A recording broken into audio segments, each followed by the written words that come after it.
important topic of parts of speech. Without verbs, we cannot make a sentence.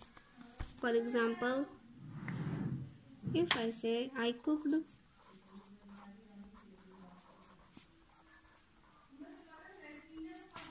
if I removed this word cooked, then we find I food. So it is not a complete sentence. Dear students, then we can see to make a complete sentence we need a verb. I cooked food. Cooked will be verbs. In one sentence we can say action words are called verbs. For example, he plays hockey. Plays will be verbs. What he does, plays will be verbs. Otherwise we can say a verb tells us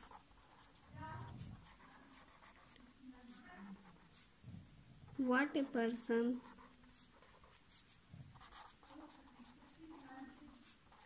or thing is. What a person or thing does, and what a person or thing has. As you can see, what a person or thing is, कि कोई व्यक्ति या वस्तु क्या है। तो सबसे पहले इसको देखते हैं। He is a doctor.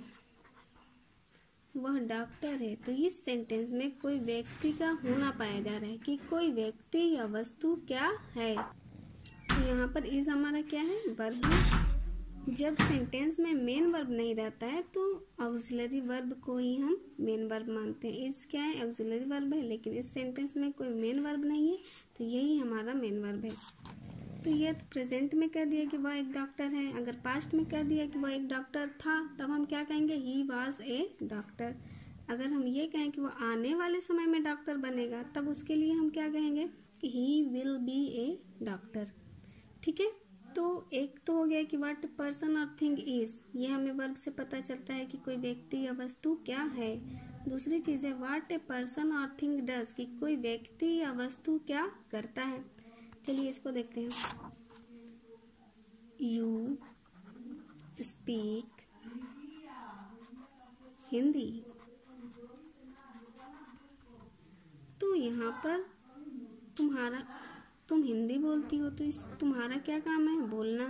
तो स्पीक क्या हो जाएगा, वर्ब हो जाएगा, और ये स्पीक क्या है, मेन वर्ब है। ठीक है, ऐसे एक और एग्जांपल देखते हैं। Raman goes to school. तो रमन का कौन सा काम है, स्कूल जाने का काम है। ठीक है, तो गोज हमारा क्या है, मेन वर्ब। रमन स्कूल जाता है तो रमन कौन सा काम कर रहा है, जाने का काम कर रहा है, तो गोज क्या हो जाएगा, वर्ब हो जाएगा। ठीक है, तो ये तो हुआ कि कोई व्यक्ति या वस्तु क्या करता है। अब हम देखते हैं कि व्हाट ए पर्सन और थिंग हैज, है ना, कि कोई व्यक्ति या वस्तु अपने पास क्या रखता है। इसको भी हम समझ लेते हैं एग्जाम्पल के थ्रू। रमन को ही ले लीजिए, Raman has a car. Raman के पास एक कार है। ठीक है, तो इस सेंटेंस में यह बताया जा रहा है कि कोई व्यक्ति या वस्तु अपने पास क्या रखती है। तो रमन के पास क्या है, कार है, तो ये हैज क्या है, वर्ब है। ठीक है, ऐसे ही एक और एग्जांपल देखते हैं। You have a new pen. तुम्हारे पास एक नई पेन है। तो यहाँ पर व्यक्ति के पास कुछ है ना, कि कोई व्यक्ति या वस्तु क्या रखता है, तो इसके पास क्या है, पेन है, तो यहाँ पर है हमारा क्या है, वर्ब है। ठीक है, अब हम जानते हैं वर्ब में तो बहुत कुछ है लेकिन हम इतना ही पढ़ेंगे कि वर्ब होता क्या है, कैसे पहचानेंगे। अब हम पढ़ते हैं kinds of verb. There are three types of verb. First, intransitive verbs, second, transitive verbs, and third, ditransitive verbs. So first of all, we will study about intransitive verbs. Dear students, intransitive verbs का मतलब होता है अकर्मक क्रिया. जो verb अपने पास कर्म नहीं रखता है उसे हम इंट्रांसिटिव वर्ब कहते हैं. For example, he स्लीप्स in the night.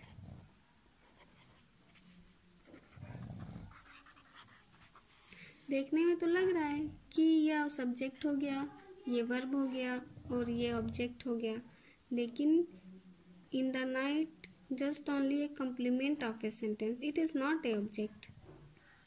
अब हम इसको कैसे पहचानेंगे कि कौन सा वर्ब ट्रांजिटिव है, कौन सा वर्ब इंट्रांजिटिव है? क्योंकि हमने कहा कि इंट्रांजिटिव वर्ब वह होता है जो अपने पास कर्म नहीं रखता है, ऑब्जेक्ट नहीं रखता है. तो हम जब वर्ब से क्वेश्चन करते हैं, व्हाट से और होम से, व्हाट एंड होम से जब हम क्वेश्चन करते हैं और जब हमको आंसर मिलता है तो वो हमारा हो जाता है. जब आंसर नहीं मिलता है तब वो हमारा इंट्रांजिटिव वर्ब होता है, और जब आंसर मिल जाता है तो वो हमारा ट्रांजिटिव वर्ब होता है. ट्रांजिटिव वर्ब का मतलब होता है सकर्मक क्रिया.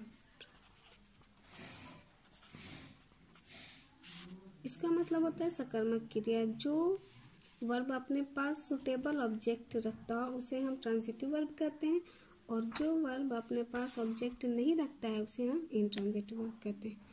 ही स्लीप्स इन द नाइट, वह रात में सोता है. तो यहाँ पे स्लीप्स क्या हो जाएगा? Intransitive verb. कैसे? इसलिए कि उसके सोने से रात पे कोई प्रभाव पड़ने वाला नहीं है.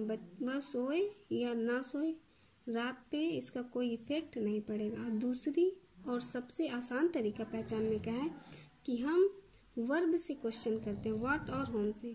स्लीप्स, व्हाट, सोता है, क्या आंसर मिल रहा है? रात में नहीं, ये हमारा आंसर नहीं है. तो ये हमारा क्या हो जाएगा? Intransitive verb. दूसरा वर्ड है होम. किसको? ही स्लीप्स, स्लीप्स होम, सोता है किसको? रात में. आंसर हो रहा है सुटेबल? नहीं. तो ये हमारा इंट्रांजिटिव वर्ब का सेंटेंस है. इसमें इंट्रांजिटिव वर्ब यूज किया गया है. वैसे ही हम एक और एग्जांपल देखते हैं.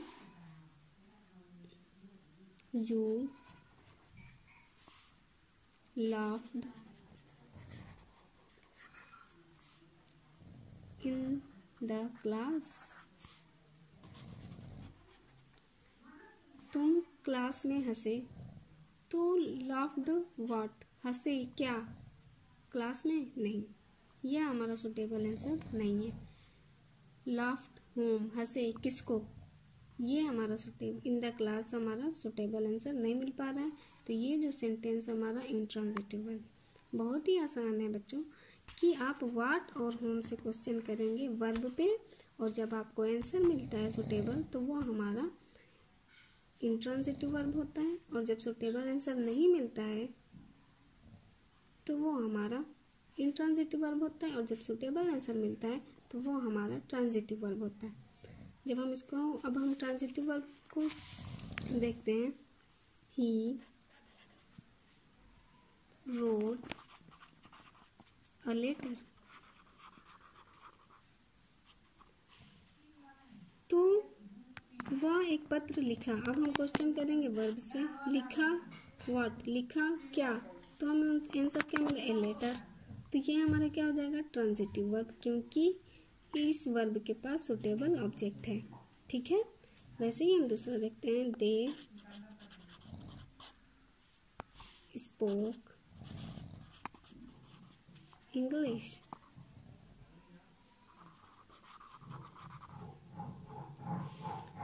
वे बोले, क्या बोले? इंग्लिश बोले. तो स्पोक, स्पोक क्या हो जाएगा? ट्रांजिटिव. स्पोक व्हाट, बोले क्या? तो आंसर क्या मिला? इंग्लिश बोले.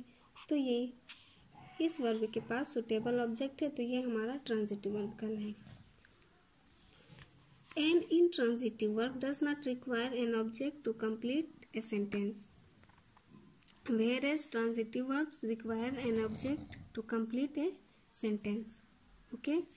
अब हमारा हुआ डायट्रांजिटिव वर्ब. डायट्रांजिटिव वर्ब किसे कहते हैं?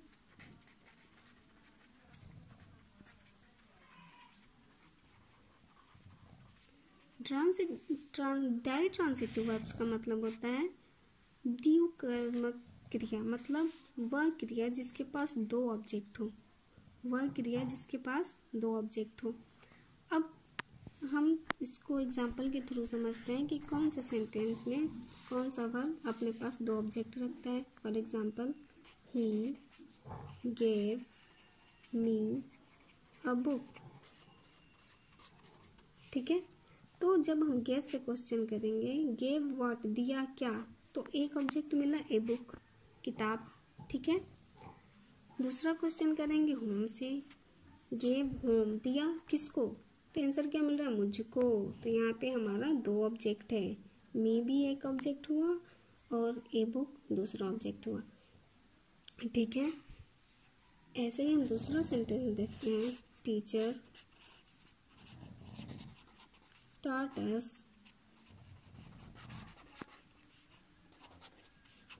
हिंदी। तो यहाँ पे टीचर taught व्हाट, पढ़ाया क्या, तो पहला क्या मिला, हिंदी डायरेक्ट ऑब्जेक्ट, और पढ़ाया किसको, अस इनडायरेक्ट ऑब्जेक्ट हुआ। ठीक है, तो मैं एक बार फिर से रिमाइंड करा देना चाहती हूँ कि वह वर्ब जो अपने पास ऑब्जेक्ट नहीं रखता है उसे इनट्रांजिटिव वर्ब कहते हैं। ही स्लीप्स इन द नाइट, बच्चा रात में सोता है, सोता है क्या, रात में नहीं, ये हमारा सुटेबल आंसर